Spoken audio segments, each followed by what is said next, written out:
Waqt l-intervista għal Pinnis Marsa Xlok, il-Prim Ministru mexxej Laburista Roberta Bela kien mistoqsi dwar allegat każijiet ta' abbuż minn benefiċċji soċjali. Fil-fatt il-Prim Ministru kien ċar fit-tweġibiet tiegħu lill-ġurnalist hekk kif irrimarka li dwar din il-kwistjoni l-Uffiċċju tal-Prim Ministru flimkien mad-Dipartiment konċernat aġixxew mill-ewwel u mingħajrhom min. Meta sente ilu l-uffiċċju tiegħi ġie konjizzjoni li kien hemm każ wieħed, illi kien għal ċertu suspett waqt li kienet jiġi proċessat mill-Bord Mediku li mbagħad japprova jew le il-benefiċċju soċjali.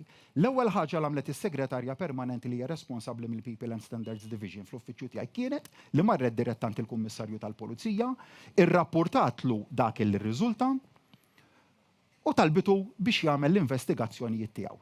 Brabta ma' dan, il-Prim Ministru kien mistoqsi wkoll dwar ir-reazzjoni tal-eks Prim Ministru Nazzjonalista Lorenz Gonzi. Dr. Bela sostna li Gonzi huwa persuna li taħt it-tmexxija tiegħu il-pajjiż mexa lura flok il-qudiem.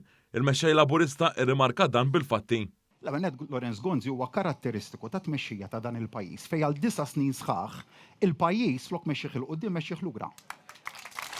Kien il-bniedem illi singolarment mexxa lil dan il-pajjiż għal rata ta' qatt rekord. 8,000 ruħ, 8,000 Malti waw ċifiċċu xogħol ġewwa pajjiżna. Ara id-dinjità tal-ħaddiem Malti kif kien kissira. Pajjiż illi ekonomikament flok mexxih il-qudiem xaħtu lura.